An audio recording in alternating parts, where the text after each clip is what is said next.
हनुमान जी यानी चमत्कार का दूसरा नाम। पौराणिक काल से बजरंगबली का नाम चमत्कारों से जुड़ा है। फिर चाहे वह सीने में बैठे राम जानकी के दर्शन करवाना हो या फिर लक्ष्मण जी को जीवित करने के लिए संजीवनी बूटी लाना हो। न सिर्फ पौराणिक काल बल्कि कलयुग भी हनुमान जी के चमत्कारों से सजा है। हमारे देश में जगह जगह पर हनुमान जी के प्राचीन चमत्कारिक मंदिर बने हुए हैं। इन्हीं में से एक है संगम तट के किनारे लेटे हुए हनुमान जी का मंदिर। अपने आप में अनोखे इस मंदिर में हनुमान जी की प्रतिमा खड़ी हुई नहीं बल्कि लेटी हुई अवस्था में विराजमान है। आखिर क्या वजह है कि यहाँ हनुमान जी लेटी हुई अवस्था में हैं?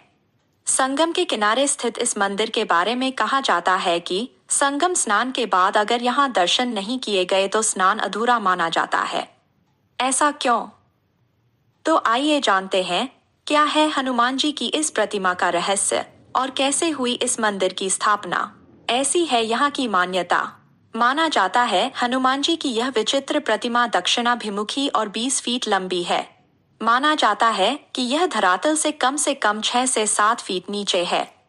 संगम नगरी में इन्हें बड़े हनुमान जी, किले वाले हनुमान जी, लेटे हनुमान जी और बांध वाले हनुमान जी के नाम से भी जाना जाता है। इस प्रतिमा के बारे में ऐसा माना जाता है कि उनके बाएं पैर के नीचे कामदा देवी और दाएं पैर के नीचे अहिरावण दबा है। उनके दाएं हाथ में राम लक्ष्मण और बाएं हाथ में गदा शोभित है। बजरंगबली यहाँ आने वाले सभी भक्तों की मनोकामनाएं पूर्ण करते हैं। क्यों लेटे हैं यहाँ हनुमान जी? ऐसा कहा जाता है कि लंका पर जीत हासिल करने के बाद जब हनुमान जी लौट रहे थे, रास्ते में उन्हें थकान महसूस होने लगी। तब माता सीता के कहने पर वह यहाँ संगम तट पर विश्राम के लिए लेट गए। इसी को ध्यान में रखते हुए यहाँ लेटे हुए हनुमान जी का मंदिर बनवाया गया। मंदिर का इतिहास। यह मंदिर कम से कम 600 से 700 वर्ष पुराना माना जाता है। बताते हैं कि कन्नौज के राजा के कोई संतान नहीं थी। उनके गुरु ने उपाय के रूप में बताया कि हनुमान जी की ऐसी प्रतिमा का निर्माण करवाइए जो राम लक्ष्मण को नागपाश से छुड़ाने के लिए पाताल में गए थे। हनुमान जी का यह विग्रह विंध्याचल पर्वत से बनवाकर लाया जाना चाहिए। कन्नौज के राजा ने ऐसा ही किया, लेकिन जब वह विंध्याचल से हनुमान जी की प्रतिमा नाव से लेकर आ रहे थे, तभी अचानक से नाव टूट गई और यह प्रतिमा जलमग्न हो गई। राजा को यह देखकर बेहद दुख हुआ और वह अपने राज्य वापस लौट गए।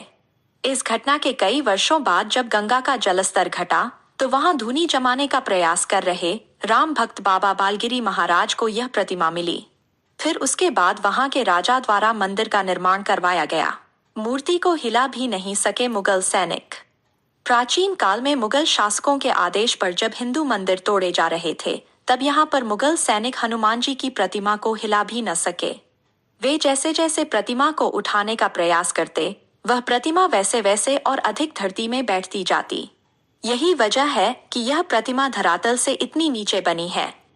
मंदिर की सबसे बड़ी विशेषता यह है कि इस मंदिर में हनुमान जी को स्नान कराने के लिए स्वयं गंगा जी मंदिर में प्रवेश करती हैं। तब वह दृश्य बहुत ही अद्भुत होता है।